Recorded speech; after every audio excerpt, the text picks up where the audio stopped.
Hi friends, ఈరోజు మీకోసం ఒక కసక్ స్టోరీని ఎక్స్ప్లెయిన్ చేయబోతున్నాను. రీనా అనే అమ్మాయి ఒక బస్ కండక్టర్ని ప్రేమిస్తుంది. ఆ తర్వాత వీళ్ళు పబ్లిక్గా బస్సులోనే ఆ పని స్టార్ట్ చేస్తారు. రీనా చాలా డబ్బులున్న అమ్మాయి, కానీ బస్ కండక్టర్ అంటే ఆమెకి చాలా పిచ్చి.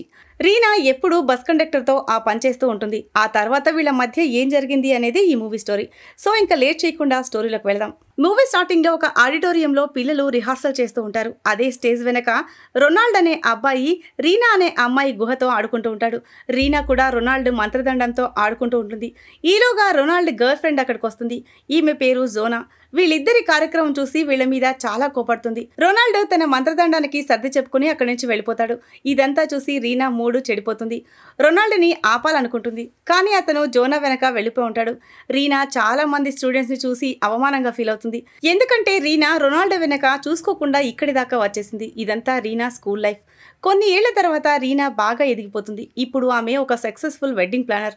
అలాగే తన సిస్టర్తో కలిసి ఒక రెస్టారెంట్ కూడా రన్ చేస్తూ ఉంటుంది. ఆమె చాలా సక్సెస్ఫుల్ ఉమెన్ అయింది, కానీ ఆమె లైఫ్లో ప్రేమ తక్కువైపోయింది. ఆ తర్వాత రీనా రాబర్ట్ అనే వర్కర్ని లైన్లో పెట్టి రాత్రి అతనితో గేమ్ ఆడుతుంది. రీనాకి వీడితో గేమ్ నచ్చలేదు, ఎందుకంటే రాబర్ట్ అతనికి నచ్చినట్టు గేమ్ ఆడాడు. ఇలా వీళ్ళ కార్యక్రమం ముగుస్తుంది. ఆ తర్వాత రీనా తన బాధలు ఈ విషయం గురించి మొత్తం తన చెల్లికి చెప్పేస్తుంది. తన చెల్లెలు పేరు లీసా. లీసా రీనాతో నీ మనసుకు నచ్చిన వాడిని సెలెక్ట్ చేసుకోవచ్చు కదా అంటుంది. రీనాకి తృప్తి కలగలేదు కాబట్టి కొన్ని టాయ్స్ని కూడా ఉపయోగిస్తుంది. అందువల్ల ఉదయం ఆమె చాలా లేటుగా లేస్తుంది. ఆమె ఆఫీస్కి కూడా లేట్ అయిపోతుంది. అందుకని ఆమెకి క్యాబ్ కూడా దొరకదు. అందువల్ల తప్పనిసరి పరిస్థితుల్లో ఆమె బస్సు ఎక్కాల్సి వస్తుంది. ఈ బస్సు చాలా రద్దీగా ఉంటుంది. బస్సులో ఎక్కిన రీనాకి బస్ కండక్టర్ రాకేష్ కనిపిస్తాడు. రాకేష్ని చూసిన రీనా తన వైపు అట్రాక్ట్ అవుతుంది. రాకేష్ టికెట్ ఇవ్వడానికి రీనా దగ్గరకు వస్తాడు. బస్సులో రద్దీగా ఉంటుంది. డ్రైవర్ సడన్గా బ్రేక్ వేయడంతో రీనా రాకేష్ని గుద్దుకుంటుంది. రీనా రాకేష్ స్మెల్ చూస్తుంది. తన స్మెల్ వల్ల రాకేష్కి ఇంకా అట్రాక్ట్ అయిపోతుంది. రాకేష్ టికెట్ ఇచ్చి వెళ్లకుండా అక్కడే ఉంటాడు. వాళ్ళిద్దరూ మంచి మూడ్లోకి వచ్చే లోపల రీనా దిగాల్సిన స్టాప్ వచ్చేస్తుంది. ఆ తర్వాత రీనా బస్ దిగి వాళ్ళ ఇంటికి వస్తుంది. తను ఇంటికి వచ్చిన తర్వాత కూడా ఆమెకి రాకేష్తో బస్సులో వచ్చిన ఫీలింగ్సే గుర్తుకొస్తూ ఉంటాయి. అందుకని తను రాకేష్ని ఊహించుకుని తృప్తి పడుతుంది. మరుసటి రోజు లీసా తన అక్కని చాలా సంతోషంగా ఉన్నావు, ఏంటి సంగతి అని అడుగుతుంది. అందుకు రీనా రాకేష్తో మొదటిసారి రొమాన్స్ నాకు చాలా బాగా నచ్చిందని చెప్తుంది. అందుకని లీసా రాకేష్ని ఎక్కడున్నా వెతికి పట్టుకోమని రీనాకు చెప్తుంది. అందుకని రీనా ఈ రోజు కూడా బస్సులో ఆఫీస్కి వెళ్లాలని నిర్ణయించుకుంటుంది. అయితే ఈరోజు ఆమె అదృష్టం బాగోలేదు. ఆ బస్సుకు రాకేష్ ప్లేస్లో వేరే కండక్టర్ వచ్చుంటాడు. రీనాకి రాకేష్ ఇంటికి వెళ్లాడని అర్థమవుతుంది. మరోవైపు రాకేష్ తన కూతురు మీనా తన భార్య సోనీతో ఇంట్లో ఉంటాడు. రాకేష్ సోనీలు వేరుగా జీవిస్తూ ఉంటారు. వీళ్ళిద్దరికి పాప పుట్టినా కూడా వీళ్ళు ఇంకా పెళ్లి చేసుకోలేదు. రాకేష్కి తన కూతురు మీనా అంటే చాలా ఇష్టం. సోనీ రాకేష్ని పెద్దగా పట్టించుకునేది కాదు, ఎందుకంటే తను ఎక్కువ డబ్బులు సంపాదించేవాడు కాదు. వీళ్లతోనే సోనీ తమ్ముడు రామ్ కూడా ఉంటాడు. రాము సోనీకి ఎప్పుడూ సహాయం చేస్తూ ఉండేవాడు. రాత్రి సోనీ నిద్రపోతున్న సమయంలో రాకేష్ ఆమె దగ్గరికి వెళ్ళడానికి ప్రయత్నిస్తాడు. సోనీ అతనికి ఛాన్స్ ఇవ్వదు. అందుకని రాకేష్ తన చేతికి పంచెప్పి సోనీకి చెమటలు పట్టిస్తాడు. మరోవైపు రీనా రాకేష్ కనపడకపోతాడా అని రోజు బస్సులోనే ప్రయాణం చేస్తూ ఉంటుంది. ఆమె ఆశపడుతున్నట్టే ఒకరోజు రాకేష్ ఆమెకి బస్సులో కనిపిస్తాడు. రాకేష్ తన దగ్గరికి రాగానే రీనా తన గుబ్బల్ని రాకేష్ వీపుకి ఆనిచ్చి బండి స్టార్ట్ చేస్తుంది. వెంటనే రాకేష్ కూడా రీనాపై తన వేలును ప్రయోగిస్తాడు. ఇలా వీళ్ళిద్దరూ ఎంజాయ్ చేస్తారు. ఆ తర్వాత రాకేష్ బస్సు ఓనర్ దగ్గరికి వెళ్ళి కొంచెం అడ్వాన్స్ కావాలని అడుగుతాడు. కానీ వాళ్ళ ఓనర్ డబ్బులు ఇవ్వడం కుదరదని చెప్పేస్తాడు. రాకేష్ ఇంటికి వెళ్ళగానే సోనీ రాకేష్ల మధ్య గొడవ జరుగుతుంది. ఆ తర్వాత రాకేష్ పని మీద ఊరికి వెళ్తాడు. అక్కడ బస్ డ్రైవర్లందరూ పేకాడుతూ ఉంటారు.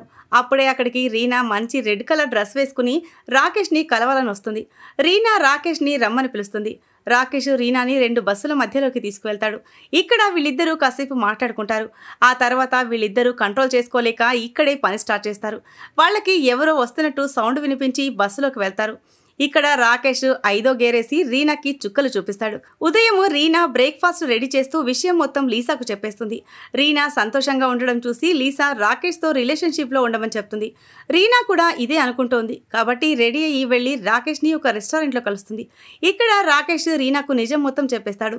తను తన గర్ల్ ఫ్రెండ్తో లీవింగ్లో ఉంటున్నానని, మాకు 8 ఏళ్ల కూతురు కూడా ఉందని చెప్తాడు. ఇది విన్న రీనా షాక్ అవుతుంది. రాకేష్ రీనాతో రిలేషన్కి పుల్ స్టాప్ పెట్టాలి అనుకుంటున్నాడు. అందుకని రీనాతో రిలేషన్షిప్ తెంపేసుకుని అక్కడి నుంచి వెళ్ళిపోతూ ఉంటాడు. కానీ రీనా రాకేష్ వెంట పడుతుంది. ఒక ఖాళీ దారిలో ఒక మూలకి తీసుకువెళ్ళి మళ్ళీ బండి స్టార్ట్ చేస్తుంది. మళ్ళీ ఒకసారి రాకేష్ తన గన్తో దెబ్బల మీద దెబ్బలు వేస్తాడు. రీనాకి రాకేష్ పర్ఫార్మెన్స్ బాగా నచ్చుతుంది. ఆ తర్వాత రాకేష్ రీనా వాళ్ళ ఇంటికి షిఫ్ట్ అవుతాడు. రీనా ఆఫీస్ నుంచి తిరిగి వచ్చేలోపు ఆమె కోసం రాకేష్ చికెన్ సూప్ తయారు చేసుంటాడు. స్వయంగా తన చేతులతో ఆమెకి సూప్ తాగిస్తాడు. డిన్నర్ చేసిన తర్వాత మళ్ళీ ఒక రౌండ్ వేసుకుంటారు. ఆ తర్వాత రాకేష్ రీనాని లాంగ్ డ్రైవ్కి తీసుకెళ్తాడు. మధ్యదారిలో మళ్ళీ రీనా మూడ్ మారిపోతుంది. అక్కడ కాసేపు ఆడుకున్నాక కొంతసేపటికి ఇంటికి చేరుకుంటారు. ఇంటికి చేరుకున్నాక రాకేష్ మరోసారి తన రసికత్వం చూపిస్తాడు. ఇప్పుడు రీనా చాలా సంతోషంగా ఉంది. అందుకని రాకేష్కి ఒక ఖరీదైన వాచ్ గిఫ్ట్గా ఇస్తుంది. ఆ గిఫ్ట్ ఇస్తూ రాకేష్ని నువ్వు ఎప్పుడు నాతోనే ఉండాలి అంటుంది. అందుకోసం నీకు డబ్బులు కూడా ఇస్తానని చెప్తుంది. కానీ రాకేష్ నాకు డబ్బులొద్దు అంటాడు. ఈ మాట రీనాకి చాలా బాగా నచ్చుతుంది. మరోసారి రీనా లీసాని కలిసినప్పుడు లీసా రీనాకి జ్ఞానోదయం కలిగిస్తుంది. అదేంటంటే కొంచెం కొంచెంగా నువ్వు రాకేష్ మనసులో చోటు సంపాదించుకోవాలని చెప్తుంది. రాత్రి రీనా రాకేష్ వర్క్ షాప్ దగ్గరికి వెళ్తుంది. రాకేష్ ఒక్కడే అక్కడ పనిచేస్తూ ఉంటాడు. అప్పుడు రీనా రాకేష్తో నాకు ఇంతవరకు మంచి పార్ట్నర్ దొరకలేదు. ఎంత డబ్బిచ్చినా వాళ్ళ కోసం ఏం చేసినా అందరూ నన్ను విడిచి వెళ్ళిపోయారని చెప్తుంది. రీనా ఈ మాటలని చెప్పి ఆమె చాలా ఎమోషనల్ అయిపోతుంది. ఈ ఎమోషనల్ని చూసి రాకేష్ మళ్ళీ ఆమె దగ్గరికి వెళ్ళి ఆమెని కిస్ చేస్తాడు. అందుకని రీనా మరోసారి రాకేష్తో తిరగడానికి ప్లాన్ చేస్తుంది. రాకేష్కి తన ఇంటి కీస్ కూడా ఇస్తుంది. మరుసటి రోజు రాకేష్ సోనీ ఇంటికి వెళ్తాడు. ఇంటికి రాగానే మళ్ళీ వీళ్ళిద్దరి మధ్య గొడవ స్టార్ట్ అవుతుంది. ఎందుకంటే Rakesh Meena school fees ready చేయలేదు. అందుకని సోనీ ఆ డబ్బులు రామ్ దగ్గర తీసుకుని ఉంటుంది. సోనీ రాకేష్ దగ్గర డబ్బులు లేవని ఎగతాళి చేసి నీతో నేను హ్యాపీగా లేను, నీతో తప్పనిసరి పరిస్థితిలో ఉన్నాను అంటుంది. ఇది విని రాకేష్ చాలా షాక్ తింటాడు. రాకేష్ మైండ్ చాలా డిస్టర్బ్ అయింది. అందుకని రీనాతో పాటు బయటికి వెళ్ళాలి అనుకుంటాడు. రీనా తన కోసం బస్టాండ్లో వెయిట్ చేస్తూ ఉంటుంది. రాకేష్ కూడా రీనా దగ్గరికి వస్తున్నాడు. అయితే అప్పుడే రాకేష్కి రామ్ నుంచి ఫోన్ వస్తుంది. రామ్ ఫోన్లో సోనీ స్పృహ తప్పి పడిపోయిందని చెప్తాడు. అందుకని రాకేష్ రీనాతో ప్రోగ్రామ్ క్యాన్సిల్ చేసుకుని సోనీ దగ్గరికి వెళ్తాడు. ఇక్కడికి వచ్చిన తర్వాత తెలిసిన విషయం ఏంటంటే సోనీ ప్రెగ్నెంట్ అయి ఉంటుంది. మరోవైపు రాకేష్ తనని కలవడానికి రాలేదని రీనా రాకేష్ గ్యారేజ్ దగ్గరికి వెళ్తుంది. అక్కడికి వెళ్ళిన తర్వాత రీనాకి రాకేష్ మళ్ళీ తండ్రి కాబోతున్నాడన్న విషయం తెలుస్తుంది. ఇది విన్న తర్వాత రీనా హృదయం మళ్ళీ బద్దలవుతుంది. ఎందుకంటే రాకేష్ రీనాకి మా ఇద్దరి మధ్య రిలేషన్ సరిగ్గా లేదు అని చెప్పాడు. ఈ బాధను మర్చిపోవడానికి రీనా లీసాని తీసుకుని క్లబ్కి వెళ్తుంది.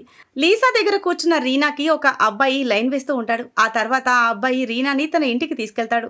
స్టార్టింగ్లో అంతా బాగానే చేస్తాడు. కానీ బట్టలు రిమూవ్ చేసుకున్న తర్వాత ఆ అబ్బాయి గేలాగా ప్రవర్తిస్తాడు. ఇది చూసి రీనా అక్కడి నుంచి పారిపోతుంది. కొన్ని రోజుల తర్వాత రాకేష్ రీనాని కలవడానికి తన ఇంటికి వస్తాడు. ఆ రోజు తనని కలవలేకపోయినందుకు రీనాకి సారీ చెప్తాడు. ఇప్పుడు తన వైఫ్ని వదిలేసి రీనాతోనే ఉండాలని వచ్చాడు. కానీ రీనాకి రాకేష్ క్యారెక్టర్ మీద అనుమానంగా ఉంది. ఎందుకంటే తను మళ్ళీ తండ్రి కాబోతున్నాడు. ఇలాంటి సమయంలో తన గర్ల్ ఫ్రెండ్ని వదిలిపెట్టి ఇక్కడికి వచ్చాడు. ఫ్యూచర్లో నాకు కూడా ఇలాగే చేయవని నమ్మకం ఏముంది అంటుంది. ఈ మాట విన్న తర్వాత రాకేష్ రీనా ఇంటి కీస్ని టేబుల్ మీద పెట్టేస్తాడు. ఆ తర్వాత ఏమీ మాట్లాడకుండా అక్కడి నుంచి మౌనంగా వెళ్ళిపోతాడు. అప్పుడు ఫ్లాష్ బ్యాక్ చూపిస్తారు. ఒకరోజు రాకేష్ చెప్పకుండా ఇంటికి వెళ్తాడు. అప్పుడు సోనీ ప్రెగ్నెంట్ అయినా కూడా తన తమ్ముడితో కలిసి ఉంటుంది. ఇది చూసి రాకేష్ కోపంతో ఊగిపోతాడు. రాకేష్ ఇంత కోపంతో ఉండటం చూసి రామ్ అక్కడి నుంచి పారిపోతూ ఉంటాడు. మీనా సోనియాలను సంరక్షిస్తానని చెప్పాడు. సోనీ కూడా చాలా కోపంతో నా ప్రెగ్నెంట్కి కారణం రామ్ అని చెప్తుంది. అలాగే నాకు రామ్ అంటే చాలా ఇష్టం అని చెప్తుంది. ఇది విని రాకేష్ షాక్ అయిపోతాడు. అందుకని రాకేష్ వీళ్ళిద్దరిని వదిలేసి రీనా దగ్గరికి వెళ్ళాడు. రీనా కూడా రాకేష్ని రిజెక్ట్ చేసింది. అందుకని రాకేష్ తన లైఫ్ని గ్యారేజ్లోనే గడుపుతూ ఉంటాడు.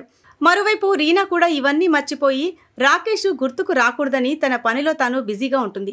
లీసా రీనా పరిస్థితి చూసి నువ్వు వేరే వ్యక్తిని డేట్ చేయమని సలహా ఇస్తుంది. కానీ రీనాకి మగవాళ్లపైన నమ్మకం పోయింది. తన స్కూల్ నుంచి ఇప్పటిదాకా అందరూ తనని మోసం చేస్తూనే ఉన్నారు. ఆ తర్వాత 4 నెలలు గడిచిపోతాయి. ఒకరోజు అనుకోకుండా రొనాల్డ్ రీనాని కలుస్తాడు. ముందుగా ఆమెకి ఆ రోజు జరిగిన దానికి సారీ చెప్తాడు. ఆ రోజు నేను నీ పట్ల అలా చేయాల్సింది కాదు అంటాడు. ఇలా రొనాల్డ్ రీనా చాలాసేపు మాట్లాడుకుంటారు. అందువల్ల ఆమె ఇంటికి వెళ్ళడానికి ఆలస్యం అవుతుంది. కాబట్టి ఆమె బస్ కోసం బస్ స్టాప్కి వెళ్లాల్సి వస్తుంది. ఇక్కడ రాకేష్ రీనా కోసం ఎదురు చూస్తూ ఉంటాడు. ఎందుకంటే రీనా తన ఇల్లు మార్చేసి ఉంటుంది. అందుకని రాకేష్ రోజు ఈమె కోసం ఇదే బస్ స్టాప్లో ఎదురు చూస్తూ ఉంటాడు. రాకేష్ రీనాకి తన గర్ల్ ఫ్రెండ్ చేసిన ద్రోహం మొత్తం చెప్పేస్తాడు. తన గర్ల్ ఫ్రెండ్ ఆమె కజిన్కి మధ్య ఎఫ్ఐఆర్ నడుస్తుందని, అందువల్లనే నేను వాళ్ళని వదిలి ఒంటరిగా నీకోసం ఎదురు చూస్తున్నానని చెప్తాడు. ఈ మాటలని విన్నా కూడా ఆమె రాకేష్ని క్షమించదు. ఎందుకంటే ఇవన్నీ అతను ముందే చెప్పాల్సింది. అలా చెప్పకపోవడం వల్ల ఆమె ఇన్ని రోజుల నుంచి చాలా బాధపడుతూ ఉంది. ఈ 4 నెలలు ఆమె ఎంతో బాధని అనుభవించింది. అందుకని అతనికి గుడ్ బై చెప్పి వెళ్ళిపోతూ ఉంటుంది. ఈలోగా అక్కడికి ఒక బస్సు వస్తుంది. ఆ బస్సు వాళ్ళని క్రాస్ చేసి వెళ్ళిపోయేలోగా వీళ్ళిద్దరూ దగ్గరికి వచ్చి హత్తుకుని ఉంటారు. ఈ సీన్తోనే ఈ మూవీ ఎండ్ అవుతుంది. సో ఇది ఫ్రెండ్స్ ఇవాల్టి స్టోరీ. ఈ స్టోరీ కనుక మీకు నచ్చినట్లయితే మరికొన్ని ఇంట్రెస్టింగ్ స్టోరీస్ కోసం ఛానల్ని సబ్స్క్రైబ్ చేయండి. Thanks for watching.